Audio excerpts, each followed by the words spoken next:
The world woke up to whispers that shook the foundations of the royal family. A revelation so profound it sparked a wave of speculation, envy, and emotional chaos across two continents. Deep within the walls of Kensington Palace, a secret that had been carefully guarded for weeks finally slipped through the cracks.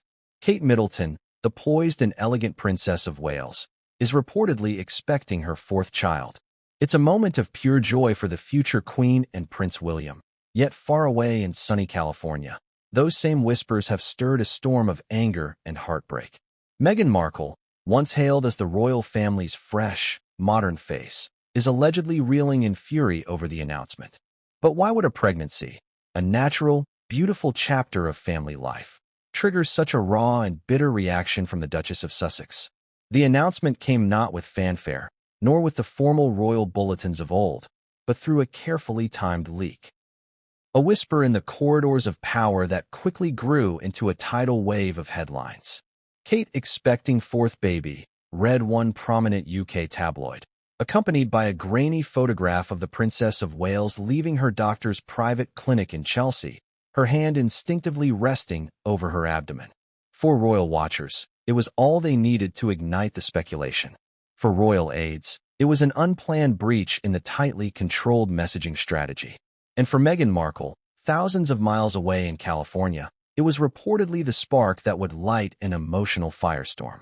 Before we continue, please hit the like button, subscribe to the channel, and turn on the notification bell for updates. Kate Middleton, so often lauded for her discretion and unflappable poise, had chosen to keep the pregnancy under wraps until her first trimester had safely passed. The experience of severe hyperemesis gravidarum during her previous pregnancies had taught her the value of privacy, of guarding her most vulnerable moments from the intrusive lens of the media. But nature, it seemed, had other plans. The leaked news sent royal biographers and social media commentators into a frenzy. Was this a happy accident, or a deliberate move by palace insiders to remind the world of the Cambridge's central role in the monarchy's future? At Kensington Palace, the mood was cautiously jubilant. William and Kate had always talked of wanting a large family, a nod to their own happy childhood memories. For them, this fourth baby was not about duty but about love, a completion of a family unit that had, in many ways, become the bedrock of the royal family's stability in turbulent times. Sources close to the couple described William's quiet pride and Kate's delight at seeing George, Charlotte, and Louis react with giddy excitement to the news of another sibling. But not everyone saw this as a purely joyful occasion. In Montecito, Meghan Markle reportedly reacted with what one insider described as a mix of rage and despair. According to the whispers seeping out of her carefully guarded circle, Meghan felt blindsided, not just by the pregnancy itself, but by the way it had come to dominate the news cycle overnight. For weeks, Meghan had been strategizing with her team about an upcoming interview and philanthropic project, which she had hoped would reposition her as a powerful voice in Hollywood and beyond. Now, Kate's pregnancy had stolen the spotlight. Observers who have long tracked the dynamics between Kate and Meghan were quick to paint the scene in broad strokes. Kate, glowing and maternal, once again winning the hearts of the British public. Meghan, stewing in resentment as she watched her sister-in-law's star rise even higher. But the truth was more complicated and far more human. Meghan's frustrations, if the reports are to be believed, were not just about Kate. They were about timing, about legacy, about a sense of exclusion that had haunted her since she first stepped into royal life. For Meghan, this pregnancy wasn't just another chapter in Kate's idyllic fairy tale. It was a reminder of everything she and Harry had left behind. The pomp and ceremony, the security of belonging to an ancient institution, even the simple pleasure of sharing family milestones with a global audience that still revered the House of Windsor. Harry, for his part, was said to be caught in an emotional crosscurrent. One source described him as happy but hesitant when he heard the news. Happy for his brother, yes, but hesitant to share that happiness openly, knowing how it might be received at home in Montecito. Harry and William's relationship, once the stuff of royal fairy tales itself, had been reduced to awkward phone calls and strained public appearances. Harry was said to long for reconciliation, but Meghan's bitterness over past slights had hardened into something more immovable.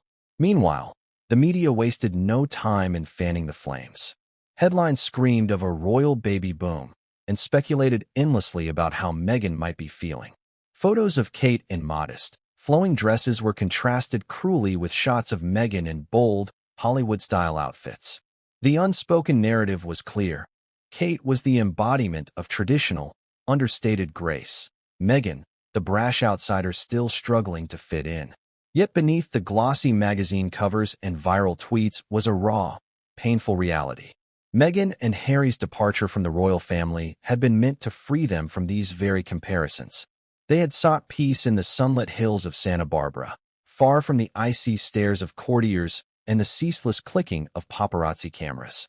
And yet, even there, even now, they could not escape the gravitational pull of the House of Windsor. For Meghan, the news of Kate's fourth pregnancy was reportedly a bitter pill to swallow. Some royal insiders suggested that Meghan's anger was not directed solely at Kate, but at Harry as well. "This is what you gave up," she was rumored to have said during one heated exchange. "This is the life you were born for, and you walked away." Whether true or exaggerated, these reports painted a picture of a woman grappling with loss, not just of status, but of a dream that had once seemed within reach. Meanwhile, in Britain, the public embraced the news with open arms. Kate and William had always been seen as the monarchy's future, the young couple destined to carry on the legacy of Queen Elizabeth II and modernize the institution without breaking it. This fourth baby was viewed as a blessing, a sign of hope at a time when the royal family had weathered scandal after scandal. And yet, one couldn't help but wonder, was this really the start of a new chapter of unity? Or the deepening of an old, unhealed wound? As the cameras clicked outside Kensington Palace and fans laid flowers and handwritten notes for the royal family, Meghan remained silent. There were no congratulatory statements from the Sussex camp, no warm public gestures to quell the media's appetite for conflict. The silence spoke volumes. Was Meghan truly consumed by jealousy, as the tabloids claimed? Or was she simply protecting herself from a narrative that had, time and again, cast her as the villain in a royal drama she no longer wished to play? For now, the answers remained as elusive as ever. But one thing was clear. Kate's pregnancy had set the stage for a reckoning. Whether it would lead to healing or to an irrevocable fracture in the House of Windsor was a question that only time could answer. The news had barely settled into the global consciousness before the comparisons began to surge like a tidal wave. On one side stood Kate Middleton, radiant and serene, cradling the beginnings of new life within her. On the other side, Meghan Markle, thousands of miles away in California, embroiled in what some insiders described as a private emotional battle that threatened to spill over into her public life. For years, the media and public alike had framed the two women as polar opposites. Tradition versus modernity, restraint versus boldness, duty versus defiance. Now, with the announcement of Kate's fourth pregnancy, the narrative seemed to sharpen like the edge of a blade. To understand Meghan's alleged reaction, one must rewind the clock to the earliest days of her marriage to Prince Harry. When Meghan entered royal life, there was an expectation, spoken by some, whispered by others, that she would follow in Kate's footsteps. Meghan was younger than Kate had been at the time of her marriage, an accomplished actress, a humanitarian, and a biracial woman in a family that had long projected an image of whiteness and privilege. To many, she was a breath of fresh air, a symbol of the monarchy's evolution in a rapidly changing world. But with that expectation came the weight of constant comparison. Meghan's first pregnancy with Archie had been overshadowed by relentless scrutiny. From the way she cradled her baby bump to the cost of her maternity wardrobe, the British tabloids dissected her every move with surgical precision. Photos of Kate in demure coats and clutching her bump delicately were plastered beside Meghan in glamorous dresses with bold prints, her hand resting protectively over her growing belly. Where Kate was lauded for her effortless elegance, Meghan was accused of showboating and attention-seeking. Those close to Meghan have long argued that such narratives were born not of fact but of prejudice, against her Hollywood background, her independence, and yes, her race. Yet whatever the origins, the damage was done.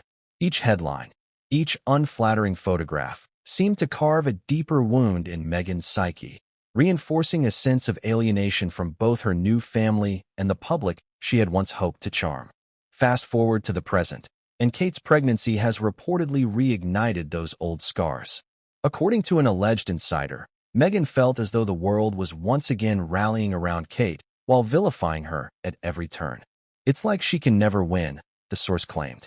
No matter what Meghan does, Kate is always painted as the perfect wife, the perfect mother, the perfect princess. It's suffocating. Harry, ever the peacemaker, is said to have tried to soothe his wife's frustration, reminding her that they had left Britain to escape this very dynamic. "We're building our own life now," he might have told her, attempting to steer her focus toward their children, Archie and Lilibet, and the opportunities waiting for them in the United States. But for Meghan, the hurt ran deeper than mere media optics. It was about family. It was about belonging. And in moments like this, she reportedly felt as though she had been written out of the royal story entirely. Across the Atlantic, meanwhile, Kate continued with her public engagements, her calm demeanor betraying none of the emotional storms allegedly brewing in Montecito. Royal watchers noted how she seemed more confident than ever, stepping into her role as future queen with grace and assurance. "Kate knows what's expected of her," said one longtime royal correspondent. "She's been preparing for this life for over a decade, and the public loves her for it. She doesn't put a foot wrong." This perception of perfection, though inspiring to some, only intensified Meghan's reported feelings of inadequacy. Despite her best efforts to carve out a new identity as a philanthropist and media producer in California, Meghan was still haunted by the specter of Kate. Every pregnancy photo, every glowing headline felt like a subtle reminder of what she and Harry had left behind, and what they could never fully recreate. The irony was not lost on royal commentators. Here were two women, both devoted mothers, both striving to protect their children from the harsh glare of fame, yet cast as bitter rivals in a drama neither had scripted. Friends of Meghan argue that she never sought to compete with Kate, that the media constructed a false dichotomy between them. But even if the rivalry was manufactured, its consequences were very real.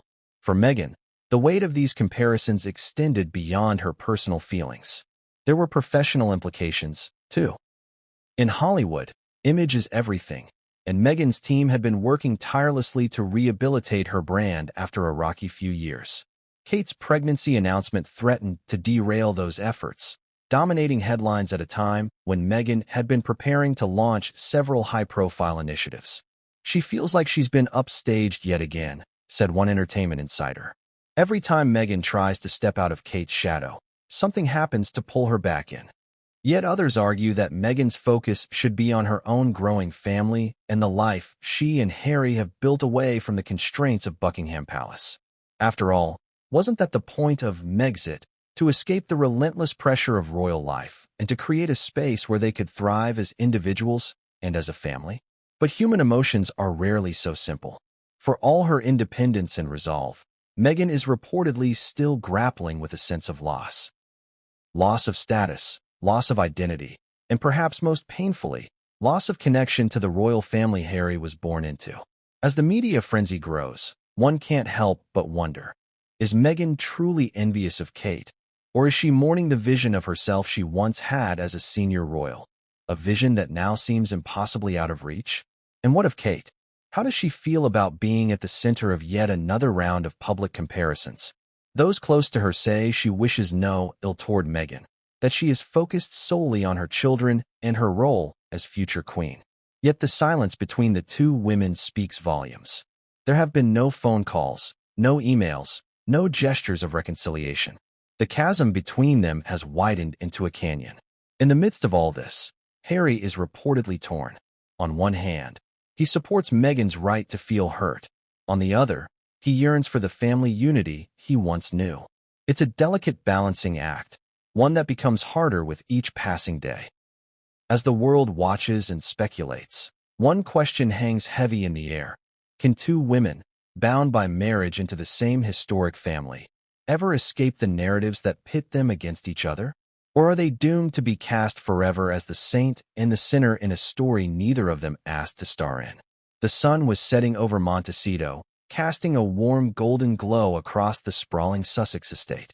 From the outside, Their California mansion appeared to be the very picture of peace and success. Rolling gardens, manicured lawns, and an air of quiet luxury.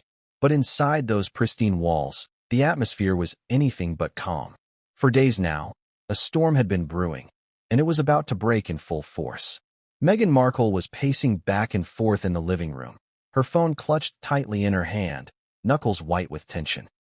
Reports of Kate's pregnancy had dominated global headlines for over 48 hours now, and no matter how hard Meghan tried to ignore them, the stories seemed to creep into every corner of her world. She'd avoided social media, turned off the television, even instructed her team not to forward her any news articles, but still the whispers found her. Why didn't they tell us? Meghan reportedly asked Harry, her voice tight with a mix of anger and disbelief. Not a call, not a message, not even a courtesy email. After everything we've been through, this is how we find out. Harry stood by the window, hands shoved deep into his pockets, staring out at the horizon. He had no easy answers. In truth, he was just as surprised by the news as Meghan. Though his relationship with William had been strained, Harry had still expected his brother to share such a monumental moment privately. But the call never came. The silence between the brothers spoke louder than any words could. Inside Meghan's mind, the questions were swirling uncontrollably. Was this a deliberate slight? A subtle message from the Cambridges to remind her that she and Harry were no longer part of the royal inner circle? Or was it simply another example of how far the chasm had grown between the two couples? An alleged insider close to Meghan described her as shaken and deeply hurt, suggesting that this moment brought back a flood of painful memories from her time in the UK. To Meghan, this wasn't just about a pregnancy. It was about being excluded again. She's furious, but it's not just anger, the source claimed. It's heartbreak. Meghan feels like she's being erased from Harry's family, one joyful announcement at a time. In the middle of the room, Meghan's laptop sat open on the coffee table, a half-written email on the screen. She had been drafting a congratulatory message to William and Kate, but every time she tried to finish it, her hands froze above the keyboard. What could she say that wouldn't sound forced, hollow, or worse, sarcastic? Harry, noticing her hesitation, urged her to send it anyway. It doesn't have to be perfect, he said gently. Just show them you care. That's what Mum would have wanted. But Meghan shook her head. I can't, she replied, her voice barely above a whisper. Not like this. Not when it feels like they've cut us out completely. Harry didn't press the matter. He knew better than anyone how much Meghan had endured since stepping into royal life. The tabloids, the online trolls, the whispered comments from courtiers who had never quite accepted her as one of their own. It had all left invisible scars. But this moment felt different. This wasn't just the press or the public turning against her. This was family. The tension between Meghan and Harry grew more palpable as the evening wore on. Meghan's emotions, raw and unfiltered, spilled over into her conversations with Harry. You don't get it, she said at one point, tears welling in her eyes. This isn't just about Kate. This is about the institution. They want her to be the perfect mother, the perfect wife, the perfect future queen. And me? I was never good enough for them. No matter what I did, I was always too much, or not enough. Harry felt a pang in his chest as he listened. He wanted to comfort her, to tell her she was wrong, but deep down he feared there was some truth to her words. Had they made a mistake walking away from the royal family? Or was this exactly the life they had fought for? A life free from palace politics and suffocating expectations? Meghan's frustration soon turned toward their Hollywood ventures. With Kate's pregnancy dominating headlines, Meghan feared her own upcoming projects would be overshadowed. She had been working tirelessly with her team to position herself as a powerful force in entertainment and philanthropy, but once again, her plans seemed to be slipping out of her control. I can't compete with this, Meghan reportedly said, gesturing to her phone where yet another headline about Kate's miracle baby flashed across the screen. No matter what I do, they'll always choose her. Harry reached out to hold her hand, but Meghan pulled away, needing space to process her emotions. She wasn't angry at him, not entirely. But in moments like these, it was impossible to separate Harry the husband from Harry the prince. Meanwhile, the children played blissfully in another room, unaware of the emotional storm raging just a few feet away.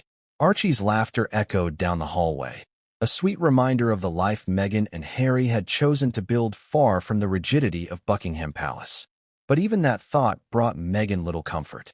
For Meghan, Kate's pregnancy felt like more than just a personal slight. It felt like a public confirmation that she and Harry were no longer central to the royal narrative. They were outsiders now, watching from afar as life inside the palace went on without them. As night fell over Montecito, Meghan finally collapsed onto the couch, her head in her hands. "I don't know how much more of this I can take," she murmured. Harry sat beside her, wrapping his arm around her shoulders. "We'll figure it out," he said softly.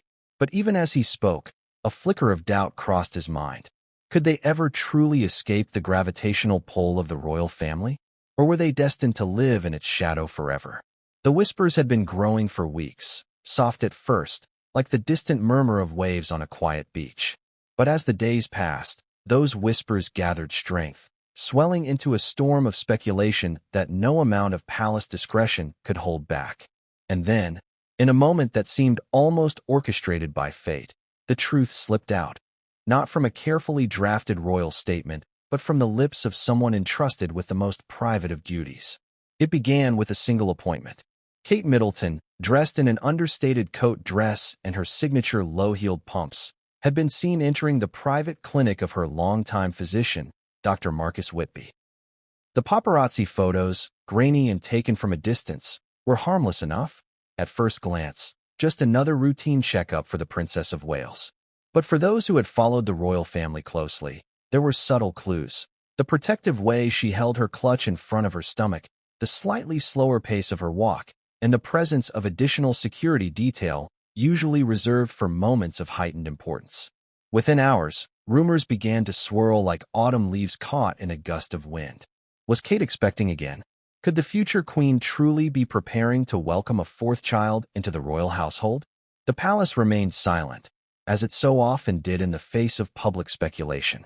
But behind the gilded doors of Kensington Palace, the Cambridges were said to be quietly overjoyed.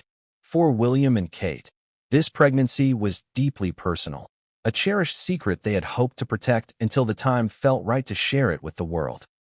Yet even the most tightly guarded secrets have a way of escaping.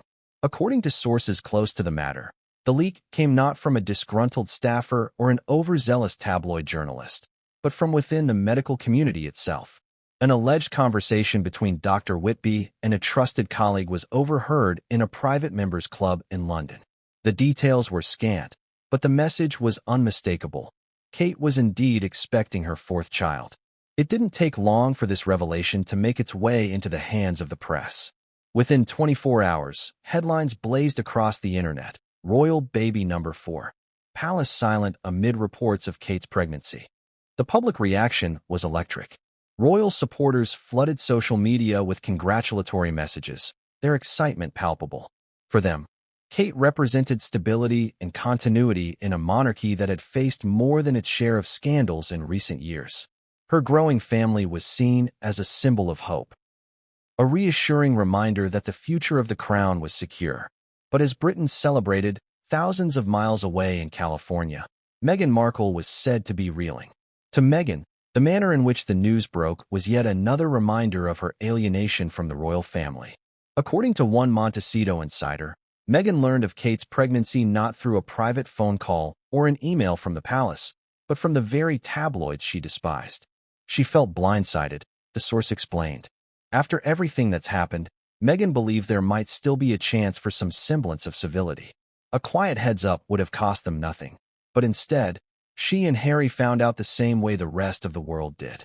Harry, though more accustomed to the royal family's ways, was reportedly taken aback as well. His relationship with William, once so close it had been described as unbreakable, had deteriorated into a series of awkward, stilted conversations and long silences. Still, he had hoped his brother might reach out before the news went public. But no such call came. In Montecito, the mood was tense. Meghan, already struggling with feelings of isolation and resentment, saw the pregnancy as another chapter in a narrative where she was cast as the outsider, forever excluded from the intimate milestones of royal life. Adding to her frustration was the timing of the leak. Meghan had been preparing for the launch of an ambitious new initiative, an educational program tied to her philanthropic work, and had been counting on media coverage to amplify its impact. But with Kate's pregnancy dominating headlines, her plans were suddenly overshadowed. "It feels deliberate," Meghan reportedly told Harry during a heated discussion. "Every time we try to step forward, they pull the rug out from under us." Harry tried to reassure her, suggesting that the leak was more likely the result of careless chatter than a calculated slight. But Meghan was unconvinced. For her, this wasn't just about one incident. It was about a pattern of behavior that had left her feeling erased from the royal narrative. Meanwhile, in Kensington Palace, Kate remained largely oblivious to the brewing storm across the Atlantic.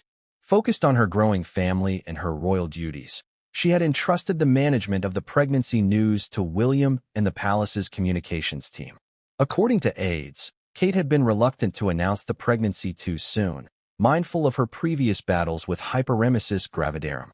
She wanted to wait until she felt confident in her health and the baby's progress before making any public declarations. But the leak forced her hand. Faced with mounting speculation, the palace issued a brief statement.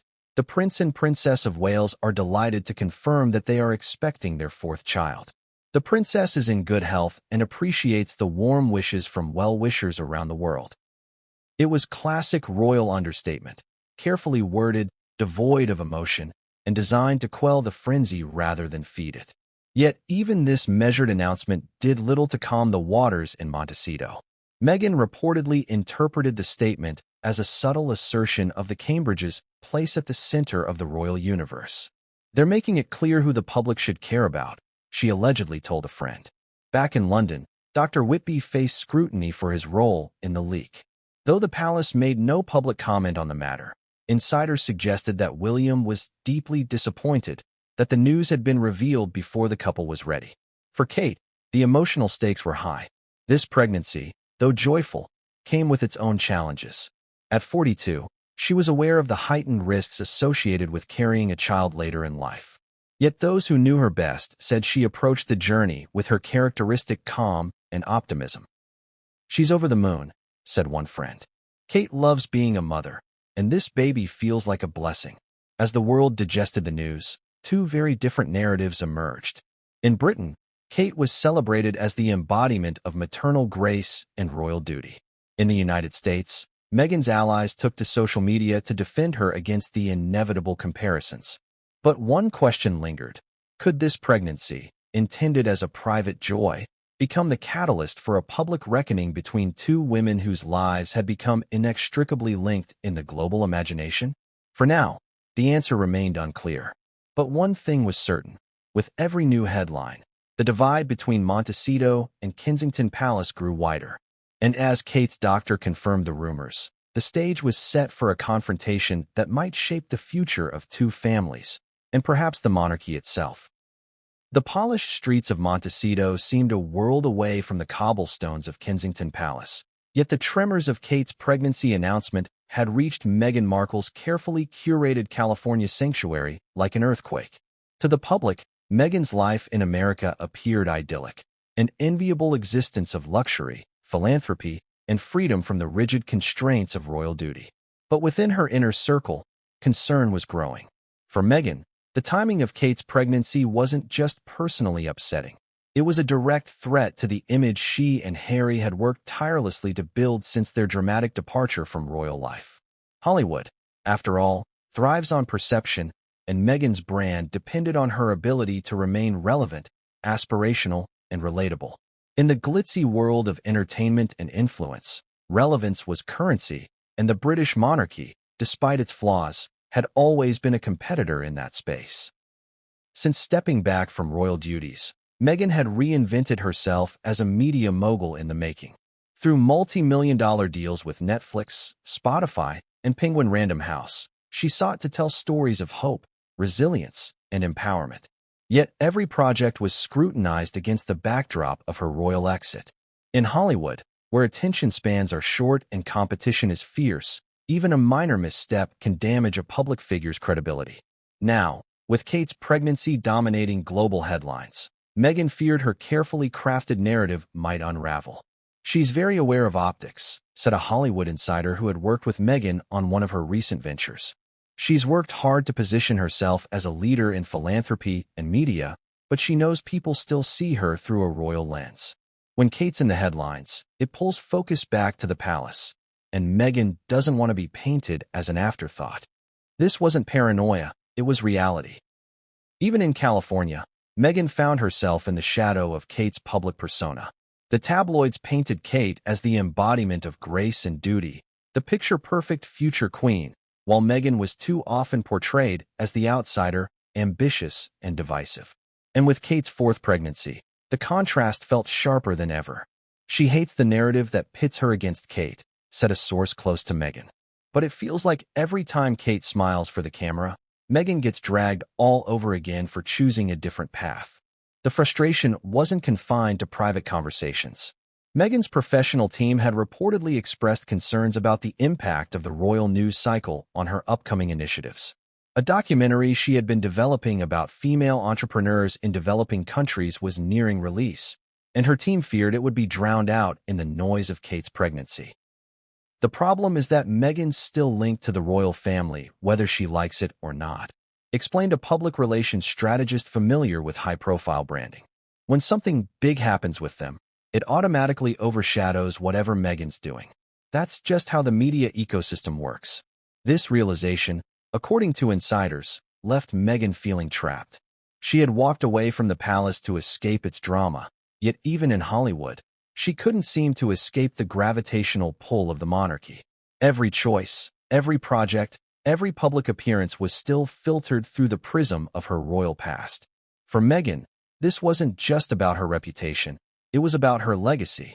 Since moving to California, she had hoped to establish herself as more than Harry's wife or the Duchess of Sussex.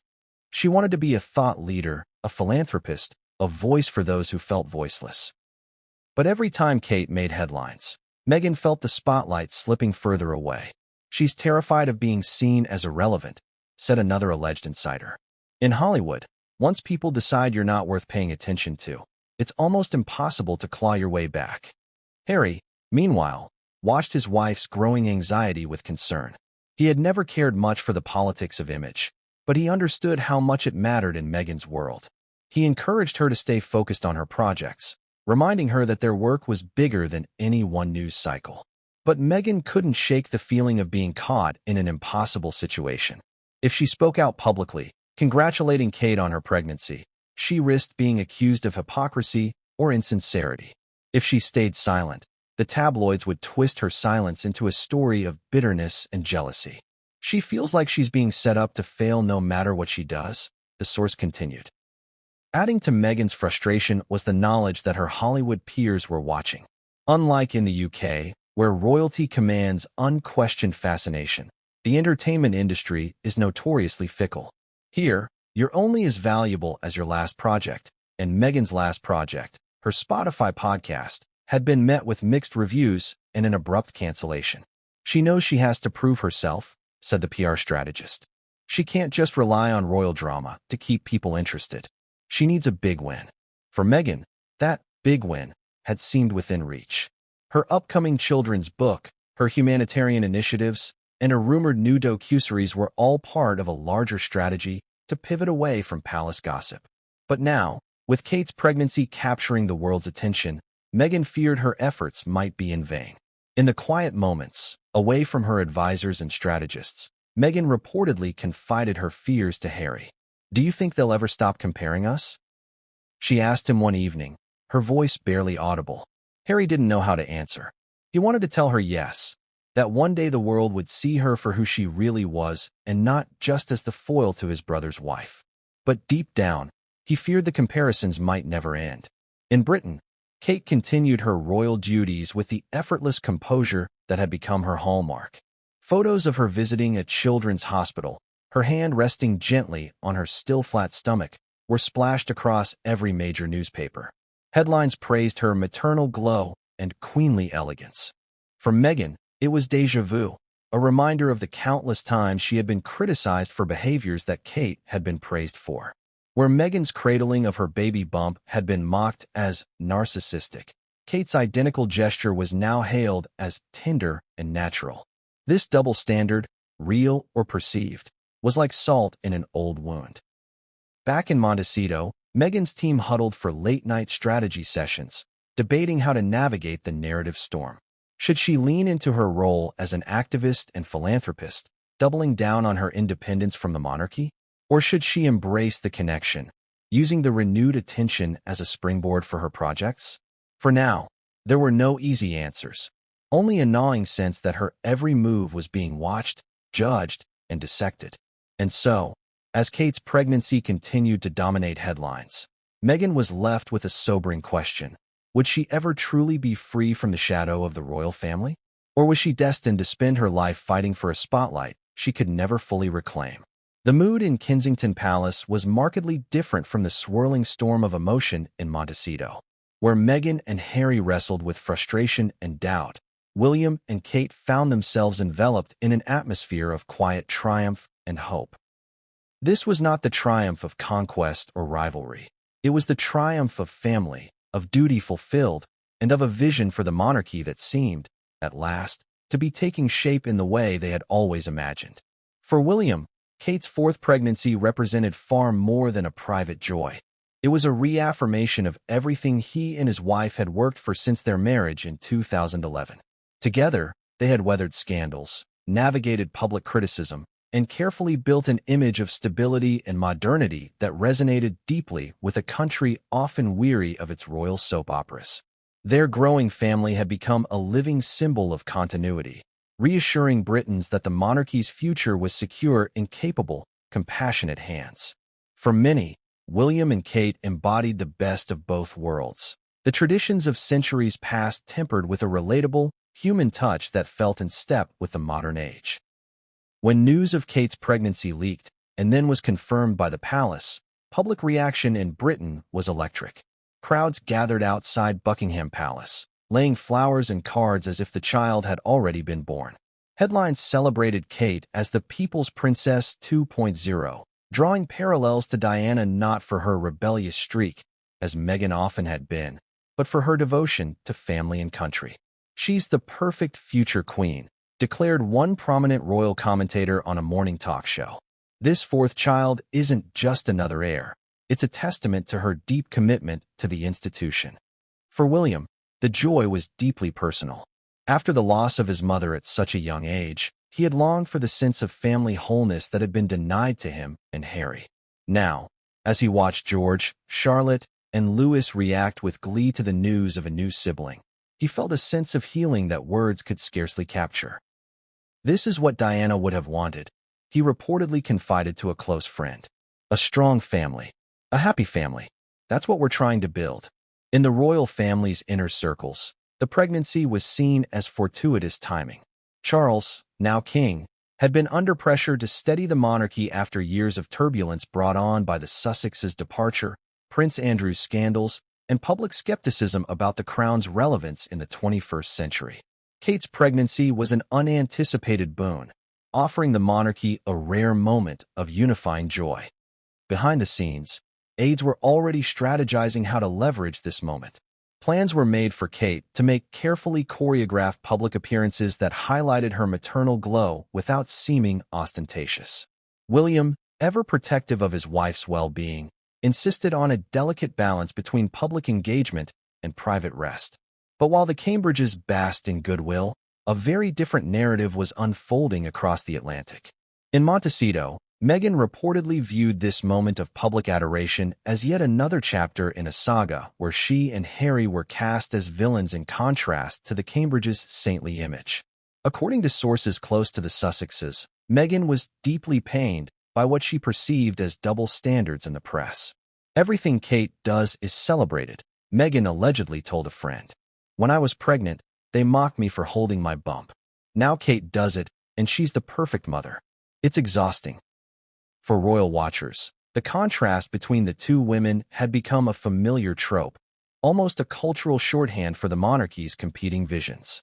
Kate, the dutiful consort, had mastered the art of embodying tradition without appearing cold or aloof. Meghan, the outsider, had sought to redefine what it meant to be royal but found herself vilified for her efforts.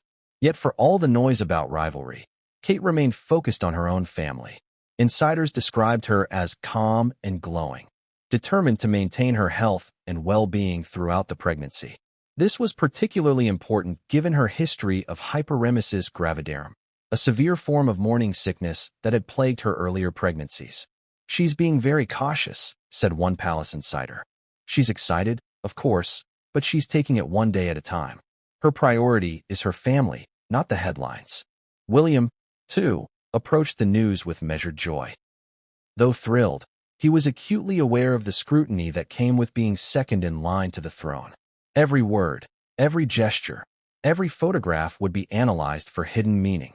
He instructed aides to keep press access tightly controlled and to avoid feeding into any narratives that might exacerbate tensions with Harry and Meghan.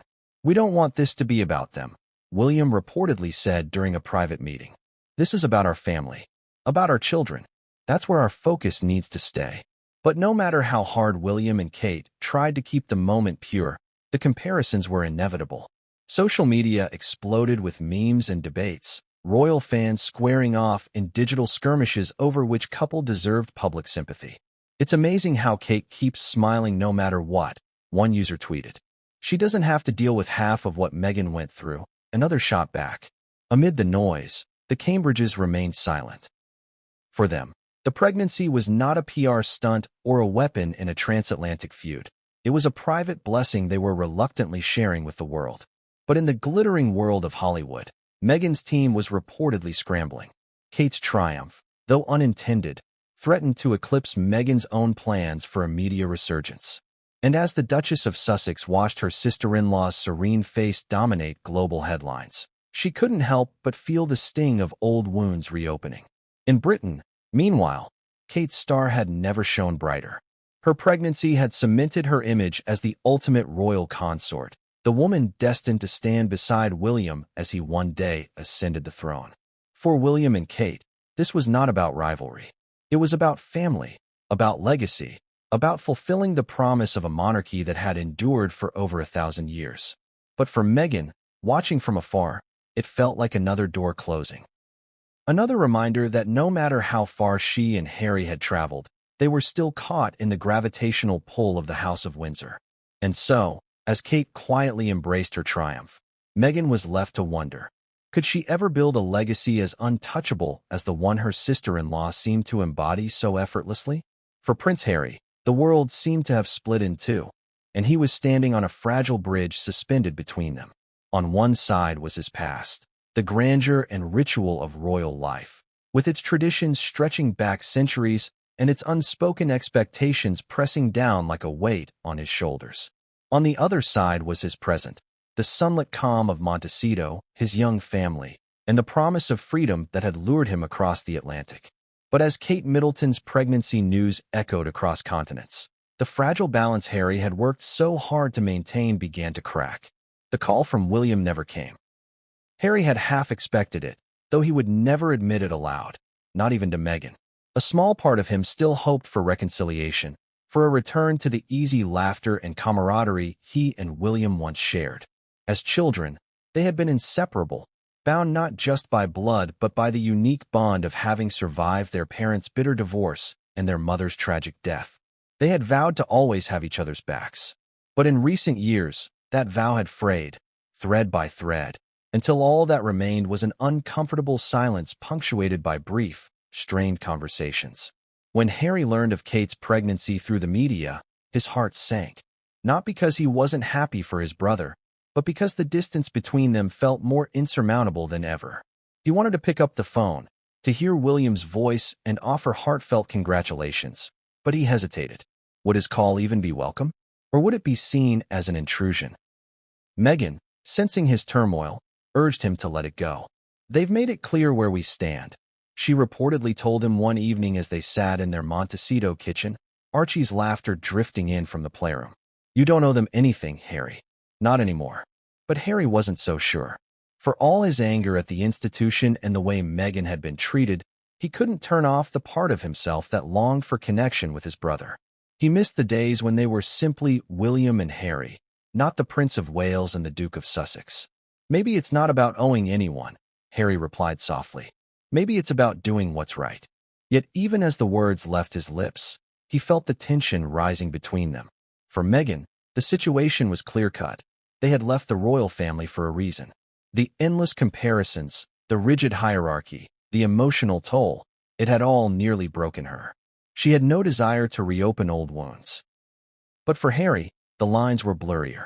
He understood Meghan's pain, and he supported her unconditionally, but he also carried his own unresolved feelings about his family. His life had been split in two, and he felt the pull of both worlds with equal force. In Montecito, Harry found comfort in the small moments of domesticity, making breakfast for Archie, reading bedtime stories to Lilibet, walking the family's dogs in the early morning fog. These were the things he had longed for during his years as a working royal, the quiet, ordinary joys that had been impossible to find under the relentless glare of public life. But at night, when the house was still and his mind refused to rest, memories of his old life crept in. He remembered long walks with William through the Balmoral estate, whispered conversations late into the night about their hopes and fears, and their shared determination to protect each other from the media circus that had consumed their mother. Where had it all gone wrong? Harry wasn't sure. Perhaps it had started the moment he introduced Meghan to the family. Or maybe the cracks had been there all along, masked by duty and the unspoken pressure to present a united front. Whatever the cause, the result was the same. Two brothers who had once been each other's closest confidants now felt like strangers. As Kate's pregnancy became the subject of endless headlines, Harry felt the weight of expectation pressing down on him. The world wanted to know how he would respond. Would there be a congratulatory message?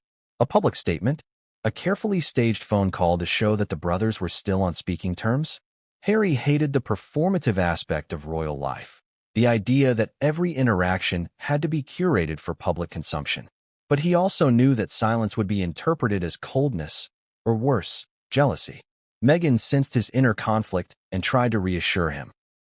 "Harry, you don't have to play their game anymore," she said gently one evening. "You've given enough of yourself to that family. It's okay to put your own peace first."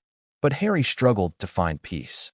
For all the criticism leveled at him in the British press, for abandoning his country, for airing the family's dirty laundry, for daring to chart his own course, Harry had never stopped loving his family. He just didn't know how to bridge the chasm that had opened between them.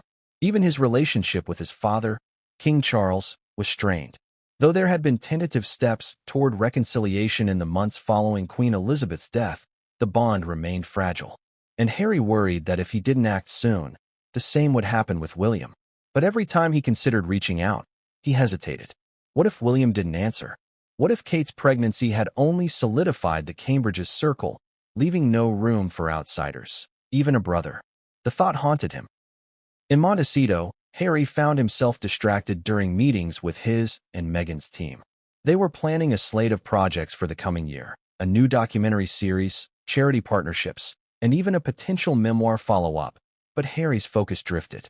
He couldn't help but wonder how his brother was preparing for fatherhood again, how George, Charlotte, and Louis had reacted to the news, and whether they even remembered their Uncle Harry anymore. Meanwhile, Meghan's frustration with the royal family simmered beneath the surface. She had learned to compartmentalize, to focus on her work and her children, but Kate's pregnancy had reopened old wounds.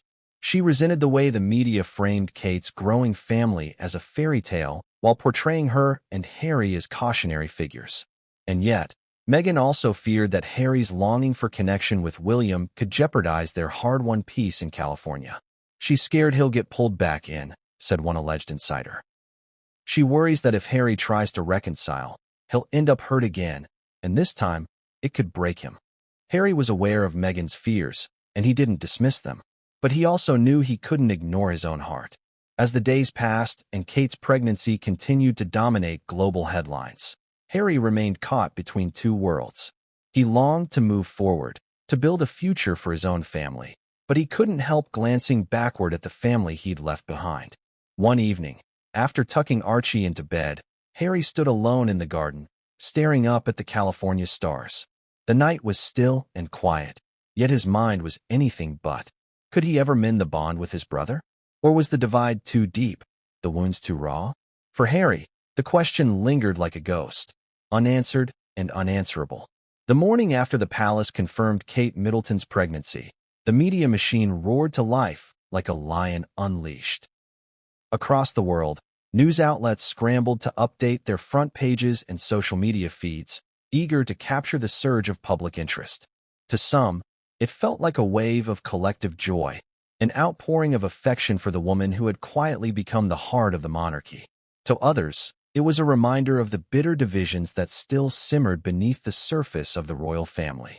Her Majesty Kate, a fourth baby for the perfect queen-in-waiting, read the headline of one prominent British tabloid, accompanied by a full-page photo of Kate stepping out of her car in Chelsea, her hand gently cradling her stomach. On the glossy covers of magazines, glowing photographs of Kate with William and their 3 children appeared almost instantly, as though the entire British press corps had been waiting for this moment to craft a narrative of family bliss. For those who supported the monarchy, it was a balm, a joyful chapter in a story that had, in recent years, been marred by scandal and discord. But in Montecito, California, the frenzy was received very differently.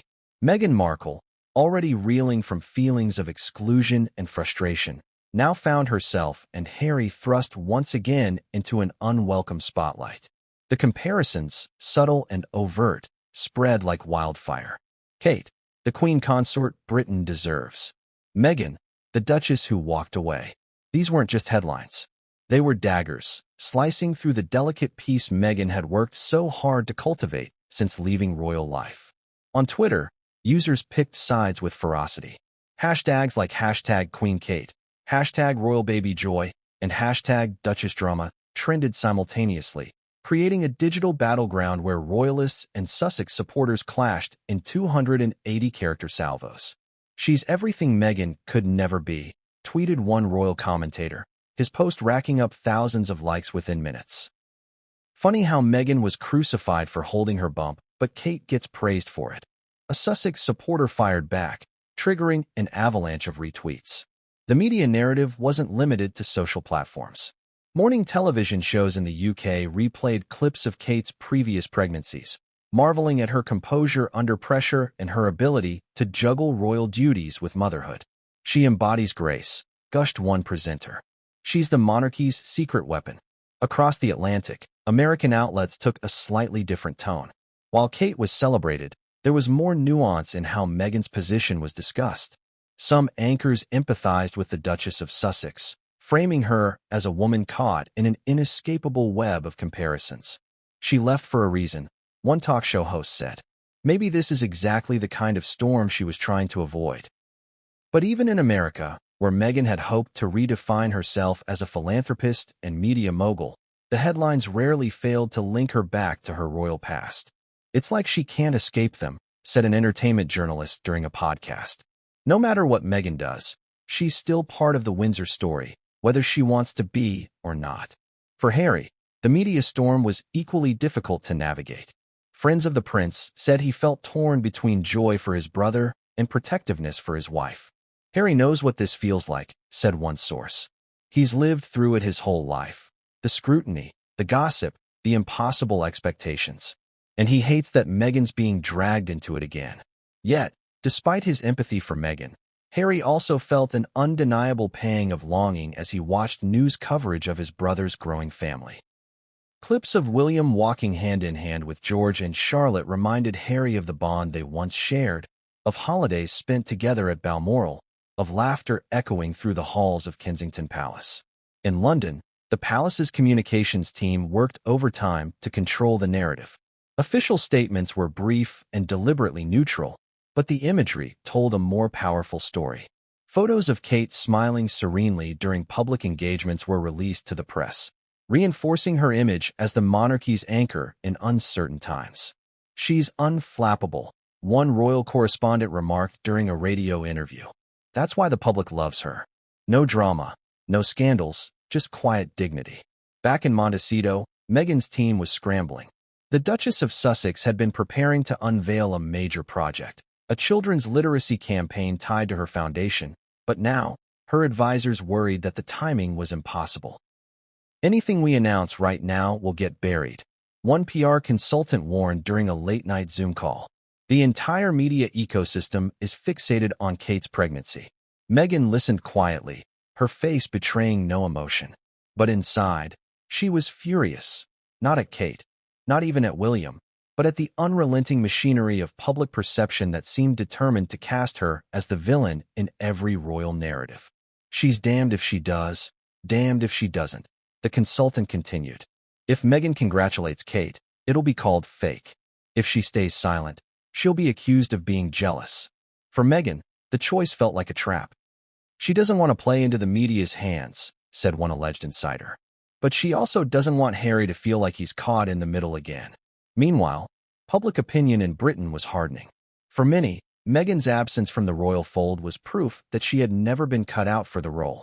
Kate understands the assignment, said one London cab driver when asked about the pregnancy. She's a proper royal. Meghan was just different. She didn't get it. But not everyone agreed. On the streets of New York and Los Angeles, there was sympathy for Meghan's plight. She left because she didn't want to be destroyed by that system, said a young woman in Times Square. Now they're proving her right. As the media frenzy raged on, Harry found himself unable to stay silent. Though he resisted issuing any public statement, he reportedly reached out to William privately, sending a short text message congratulating him on the pregnancy. The reply, if there was one, has not been revealed. For Harry, the silence was deafening. In Montecito, Meghan and Harry retreated further into their private life, spending long afternoons with Archie and Lilibet in the garden, away from the noise of the outside world. But even there, even in the sunlit calm of California, the echoes of the media frenzy found them.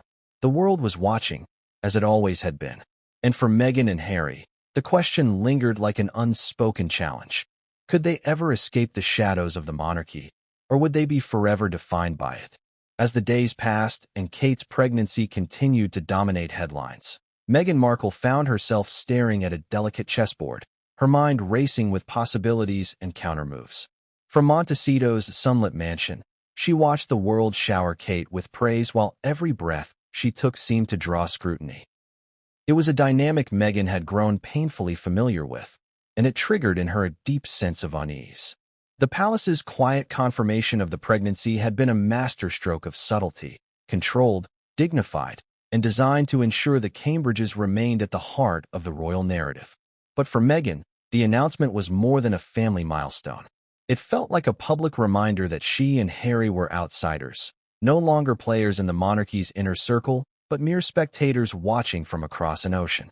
Inside her private office, Meghan sat at her desk, a steaming cup of herbal tea untouched beside her. On her laptop screen, headlines flashed like warning signals.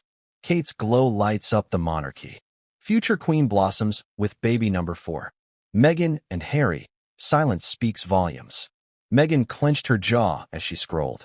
The comparisons were relentless, and the underlying message was clear. Kate was winning in the public eye.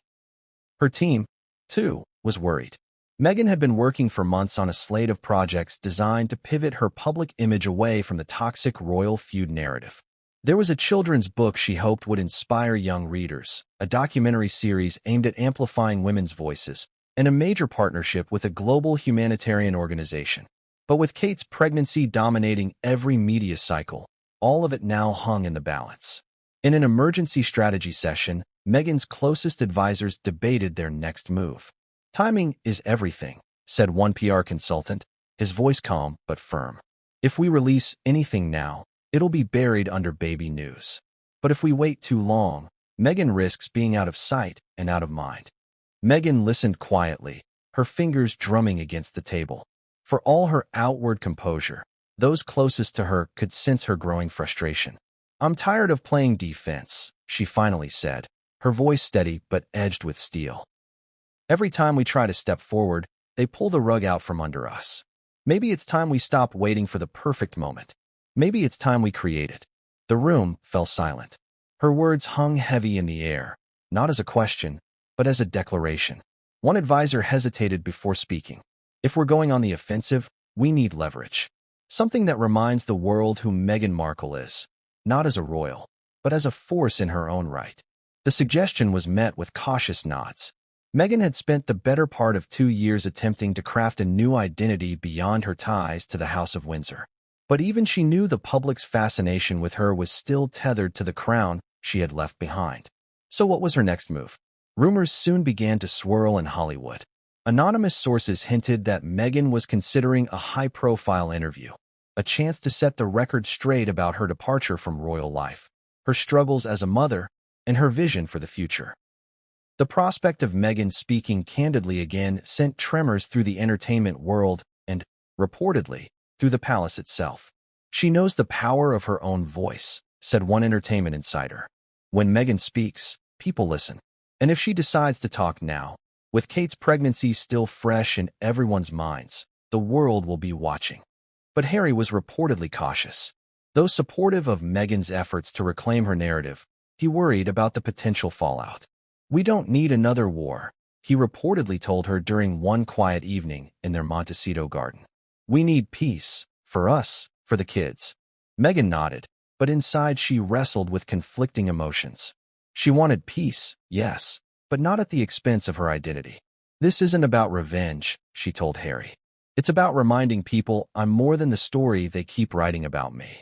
In London, whispers of Meghan's potential plans reached palace ears. Courtiers, still smarting from the explosive Oprah interview years earlier, reportedly urged William and Kate to stay the course. "Do nothing. Say nothing," one senior aide advised. "Let Meghan talk. The public will see it for what it is." But privately, there was concern. Meghan's words had power, not just with her supporters, but with audiences who were growing increasingly critical of institutions like the monarchy. For Meghan, the question wasn't whether she should speak, but how. Her team brainstormed several options. One proposal was a sit-down interview with a respected journalist, someone who could draw out Meghan's truth without turning it into a tabloid spectacle. Another idea involved releasing an intimate documentary chronicling her life post-royalty, motherhood, marriage, and her journey of self-discovery. But there were risks. If Meghan struck too defiant a tone, critics would accuse her of attacking the royal family during Kate's pregnancy, a move that could alienate even some of her supporters. If she seemed too conciliatory, she risked undermining her hard-won independence. It was a delicate balancing act, and Meghan knew there was little room for error. "She's walking a tightrope," said the PR consultant. "One misstep, and the whole strategy collapses." As Meghan weighed her options, Harry remained torn. He wanted his wife to feel empowered, to reclaim her voice, but he also feared the inevitable headlines. Meghan's jealous rant against pregnant Kate. Sussex's strike again, royals left reeling. He had lived through enough family drama to know how quickly a narrative could spiral out of control. But Meghan was resolute. "Harry, this isn't about them," she said, her eyes locked on his. "This is about us. About our children. About the future we're trying to build." Meanwhile, in Britain, the Cambridges continued to radiate calm. Kate's appearances were carefully choreographed, each outing reinforcing her image as the devoted wife and mother, the steady hand the monarchy needed. For royal supporters, Meghan's rumored plans only solidified their loyalty to Kate. "She doesn't need interviews or documentaries," one fan wrote on Twitter. "Her actions speak for themselves." But in California, Meghan's supporters rallied around her. "She has every right to speak her truth," one Instagram post read. "Why should she stay silent just because Kate's pregnant?" Meghan's voice matters too. As Meghan's team finalized their strategy, the stakes had never felt higher. This wasn't just about one interview or one project. It was about redefining Meghan Markle in the public consciousness once and for all. Would she succeed in reclaiming her narrative? Or would her next move play directly into the hands of those who were determined to see her fail? For now, Meghan kept her cards close to her chest. But one thing was certain. She was preparing to make her move, and when she did, the world would be watching.